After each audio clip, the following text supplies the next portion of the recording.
Bismillahirrahmanirrahim. Assalamualaikum warahmatullahi wabarakatuh. Alhamdulillah, tsumma alhamdulillah, wassalatu wassalamu ala rasulillah wa ala alihi wa sahbihi wa walah wa la hawla wa la quwata illa billah, amma ba'd.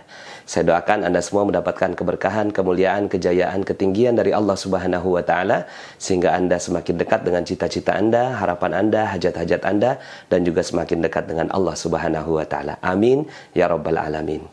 Seperti biasa di channel ini kita akan membahas tentang materi magnet rezeki, bagaimana menarik rezeki dahsyat dengan cara Allah. Dan kali ini kita masuk pada audio berjudul Perisai Rezeki yang part kedua. Tapi sebelum kita lanjut kepada materinya, bagi teman-teman yang belum subscribe dan baru saja menemukan channel ini, silahkan subscribe.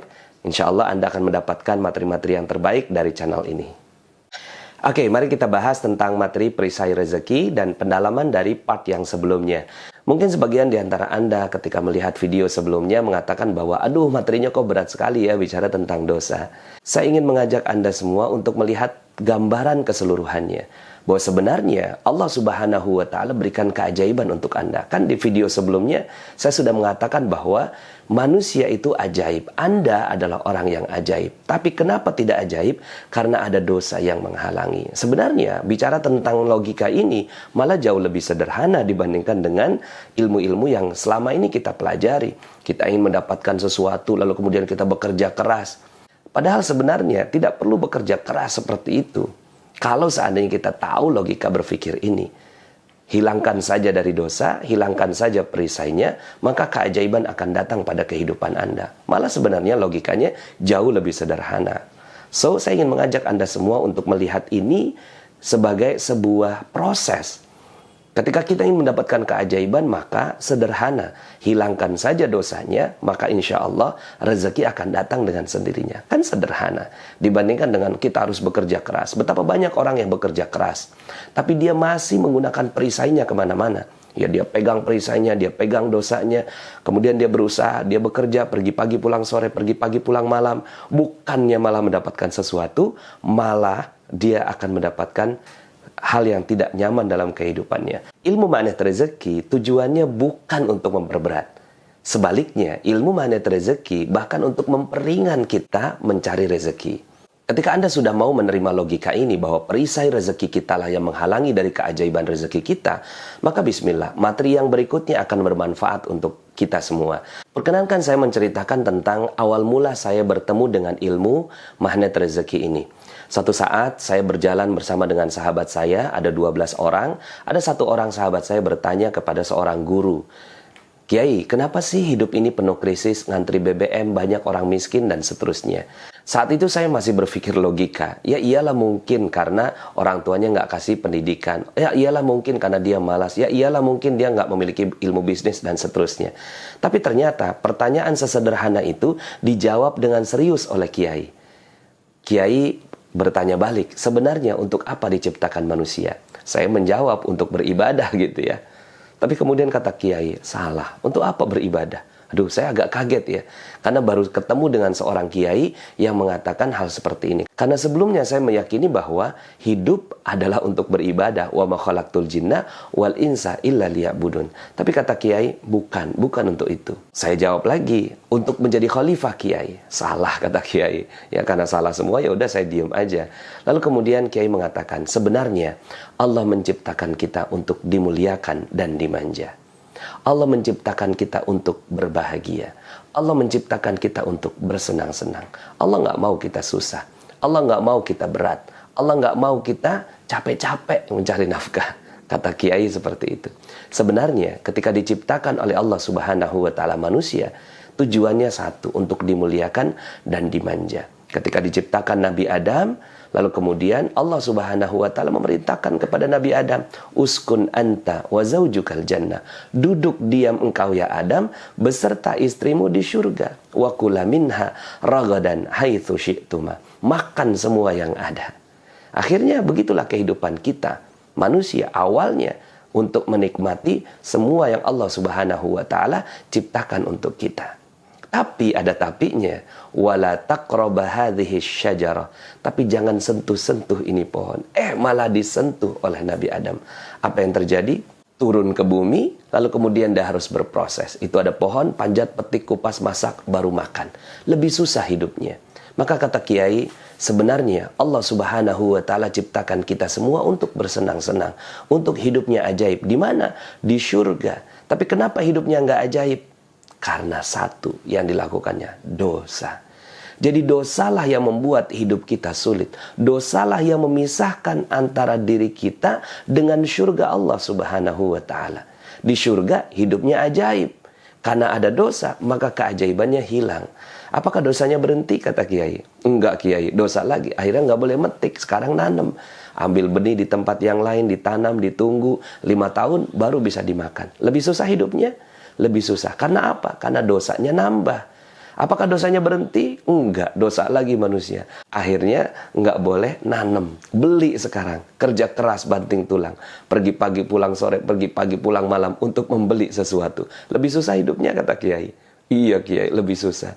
Ya, dosanya berhenti? Enggak Kiai. Akhirnya nggak boleh beli. Ngutang sekarang. Beli jilbab ngutang, beli panci ngutang, beli baju majlis taklim ngutang. Ya, akhirnya ngutang jadi gaya hidup. Dia gesek-gesek itu kartu, pakai kartu kredit, dan seterusnya. Pada saat Kiai ngomong ngutang, saya nunduk teman-teman. Ya Allah, gue banget pada saat itu saya sedang berada dalam kondisi yang terpuruk. Saya sedang hutang banyak, dikejar-kejar debt collector, dilaporkan polisi, digugat, dan seterusnya. Lalu kemudian betul saja, ya sebenarnya harusnya, pantasnya kehidupan saya ajaib. Tapi kenapa saya seperti ini? Karena saya banyak dosa. Dan itu saya sadari pada saat itu. Kemudian kata Kiai gini, ya, dosanya berhenti? Enggak Kiai, dosa lagi. Akhirnya nggak boleh ngutang, gali lubang, tutup lubang. Itu saya banget gitu ya. Pada saat itu ketika ada tagihan, kemudian saya coba cari pinjaman, ya jatuh tempo, cari pinjaman lagi, dan seterusnya. Sampai kemudian akhirnya miliaran rupiah saya berhutang teman-teman semua. Ya. Sampai kemudian kata Kiai gini, kau mau nggak hidup kamu ajaib? Mau Kiai.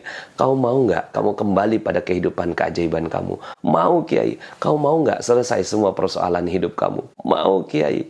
Kata Kiai, sederhana. Jangan buat dosa satupun. Maka kau akan rasakan surga sebelum surga yang sebenarnya. Pada saat itu saya tertegun dengan jawaban itu. Kamu juga pernah hidupnya ajaib. Tinggal diulangi saja. Kata Kiai seperti itu ke saya. Lalu kemudian pulang dari rumah Kiai itu, saya menangis sejadi-jadinya. Karena saya ingin hidupnya ajaib, tapi saya nggak bisa seperti itu. Sampai kemudian akhirnya, kata Kiai kan begini, apa yang terbetik di benak, langsung terwujud, seakan dimanja oleh Allah. Itulah gaya hidup di surga. Kamu pernah mengalami hal seperti itu? Saya coba berpikir, ada nggak kehidupan saya yang ajaib?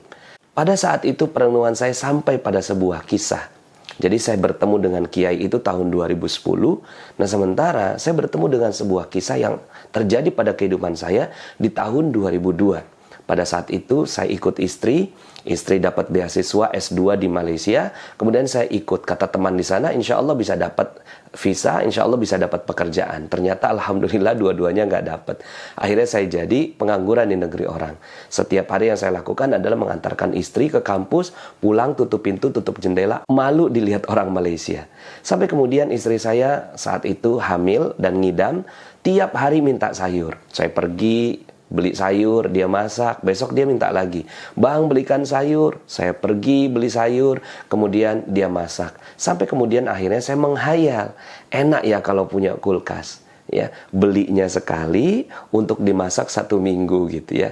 Mungkin teman-teman semua pernah ngelihat film kartun gitu, jatuh itu ada burung-burung yang terbang gitu ya. Saya itu setiap istri saya bilang, bang belikan sayur. Di kepala saya itu kulkas gitu ya. Saya menghayal. Cuma yang saya bisa lakukan hanya itu, menghayal. Beli nggak bisa, ngeredit nggak bisa. Karena saya waktu itu nggak kerja dan nggak punya penghasilan. Istri saya pun penghasilannya nggak begitu banyak.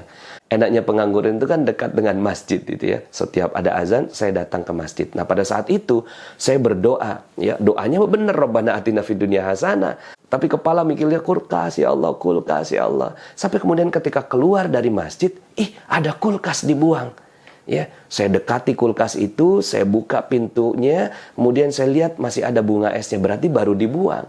Nah, orang Malaysia itu baik hati. Kalau mereka mau ganti perabot, tinggal letakkan perabot yang lama di depan. Silakan diambil sama siapa saja. Tinggal rebutan aja sama orang India, Bangladesh, dan Indonesia. Nah, pada saat itu saya belum pernah memulung sebesar itu. Ya, kalau yang kecil-kecil saya udah lihai gitu ya. Sepatu, sendal, blender, mainan anak itu udah lihai. Tapi ini kan besar. Apalagi saya sedang diawasi oleh polisi imigrasi. Kemudian saya telepon teman saya, Pak Dodi, ini ada kulkas dibuang. Boleh nggak kita tarik? Jomlah, tariklah. Kemudian akhirnya teman saya itu bawa motornya, letakkan di atas motor, nyampe rumah, nyala. Oh, ini yang dimaksud sama Kiai. Kamu pernah hidupnya ajaib. Pada saat itu saya berpikir, oh mungkin ini yang dimaksud Kiai. Saya pada saat itu nggak bekerja, saya nggak beli itu kulkas, saya nggak nyicil itu kulkas. Kemudian kulkas itu datang pada kehidupan kami hanya dengan berpikir, oh ini barangkali. Ya, kata Kiai, terbetik di benak, langsung terwujud, seakan dimanja oleh Allah. Pada saat itu teman-teman semua, saya seperti memiliki energi yang luar biasa. Oh iya betul, saya pernah hidupnya ajaib. Dan kata Kiai, tinggal diulangi. Nah, faktor yang saya pelajari adalah, kita nggak mungkin juga kan, ya, nggak buat dosa satupun gitu ya. Mana mungkin, kata Kiai kan, jangan buat dosa satupun. Kita manusia biasa. Oke, mungkin orang-orang seperti Kiai, orang-orang yang waro, yang zuhud dan seterusnya sudah mampu seperti itu. Nah, derajat untuk saya ini akhirnya berhati-hati dari dosa. Maka itu yang menjadi tagline bagi saya. Ketika berhati-hati dari dosa, akan terjadi keajaiban. Ketika berhati-hati dari dosa, kau akan rasakan syurga sebelum syurga yang sebenarnya. Pada saat itu saya juga berdiskusi dengan beliau, bukankah kita belum masuk syurga, Kiai? Kata Kiai, jarak antara syurga akhirat dengan syurga dunia setipis kematian. Tapi keajaibannya sudah ada sekarang. Syurganya sudah ada sekarang. Setelah itu, saya memiliki energi luar biasa. Oh ya betul, saya hidupnya bisa ajaib. Dan insya Allah hutang-hutang saya, amanah-amanah saya, semua hal-hal yang saya inginkan bisa terjadi pada kehidupan saya. Dulu saya menamakan ini ilmunya ilmu kulkas. Ya, saya menamakan ini ilmu kulkas. Saya hanya berpikir di kepala, sering datang terwujud. Dan ternyata betul. Nah faktornya, satu saja faktornya, sederhana. Berhati-hati dari dosa. Nah setelah itu teman-teman, saya ketika ada keinginan, saya hanya berpikir di kepala, saya hanya merasakan dalam hati saya, lalu kemudian tiba-tiba terwujud. Ya Allah, saya pengen pergi umroh. Alhamdulillah, saya baru 33 kali pergi umroh. Saya harus berhati-hati berbicara seperti ini. Karena sebenarnya saya nggak bisa apa-apa. Saya hanya memesan keajaiban.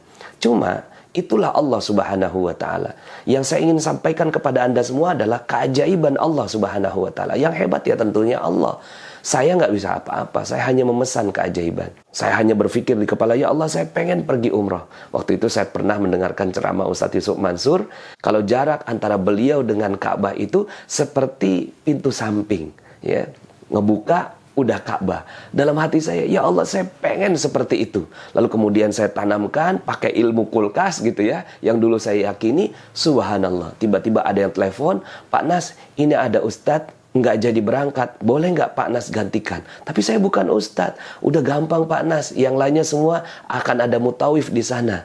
Subhanallah, saya malah menjadi pembimbing free, gratis. Dan setelah itu saya ngomong sama jamaah, jamaah mohon maaf ya, setelah selesai itu ya acara, saya sebenarnya adalah Ustadz pengganti, mohon maaf kalau seandainya pelayanan saya kurang maksimal. Ternyata setelah itu jamaah malah laporan ke travel, dan akhirnya saya dijadikan sebagai pembimbing umroh dan haji di Mihrab Qalbi Travel. Hanya berpikir, ya Allah pengen pergi umroh. Tiba-tiba berkali-kali. Bahkan dengan itu semua, ya saya akhirnya bisa keliling dunia. Ya, saya bisa pergi ke Mesir, ke Abu Dhabi, kemudian ke Dubai, kemudian ke Petra, kemudian ke Masjidil Aqsa. Subhanallah, ya, bukan saya yang hebat. Ya, misi saya dalam menyampaikan ilmu magnet rezeki ini adalah fa'amma bi ni'mati rabbika fahaddits. Maka nikmat Rabbmu sebarkanlah. Ini adalah testimoni. Yang saya testimoni adalah kekuatan Allah Subhanahu wa Ta'ala. Maka kalau seandainya Anda mau melakukannya, insya Allah Anda bisa. Saya pun berpikir, ya Allah, saya pengen sekali keliling dunia. Akhirnya ya saya dengan istri saya ya pergi keliling dunia dengan ilmu magnet rezeki ini. Hanya berpikir di kepala, ya Allah, saya pengen pergi keliling dunia. Akhirnya kita pergi ke Singapura, ke Malaysia, kemudian ke Turki, ke Korea, ke Jepang, kemudian ke Eropa, ya, kemudian ke Belgia, ke Nederland, ke London, ke Paris, ke Barcelona, ke Andalusia, ke Hawaii. Subhanallah, luar biasa. Sekali lagi, bukan saya yang hebat, tapi ada kekuatan maha dahsyat. Dan ternyata faktornya cuma satu: berhati-hati dari dosa. Yang penting adalah pada saat kita berhati-hati dari dosa, maka keajaiban itu akan sangat-sangat mudah sekali datang pada kehidupan kita. So, saya ingin mengajak Anda semua untuk memandang ilmu ini dengan gembira. Saya ingin mengajak Anda semua memandang ilmu ini dengan optimis, ya. Bukan dengan memandang, saya kan banyak dosanya. Tidak. Allah Subhanahu wa Ta'ala mau mengampuni dosa-dosa kita. Asalkan kita mau mendekat kepada Allah Subhanahu wa Ta'ala. Dalam sebuah hadis dikatakan, ketika kita mendekat kepada Allah 1 langkah, Allah mendekat 1000 langkah. Ketika kita mendekat kepada Allah dengan berjalan, Allah mendekat kepada kita dengan berlari. Kita semua makhluk penuh dosa. Bahkan mungkin saya dosanya lebih banyak daripada Anda. Pada intinya, Anda adalah orang yang ajaib. Asalkan mau menurunkan perisai rezeki. Asalkan mau menurunkan dosa kita. So, bagi teman-teman yang ingin rezekinya berlimpah, hutangnya lunas, piutangnya terbayar, proyeknya berjalan lancar, gajinya naik, jabatannya tinggi, badannya makin sehat dan prima, kita turunkan perlahan-lahan perisai rezeki kita. Setelah itu, Anda minta apa saja kepada Allah Subhanahu wa Ta'ala, maka insya Allah Dia akan mengizinkan keajaiban itu terjadi pada kehidupan Anda. Itu yang terjadi pada kehidupan saya dan juga para teman-teman yang mencintai ilmu magnet rezeki. Maka itu pun juga yang akan terjadi pada kehidupan Anda. Insya Allah Anda adalah makhluk yang ajaib. Tinggal kita sempurnakan faktor-faktornya.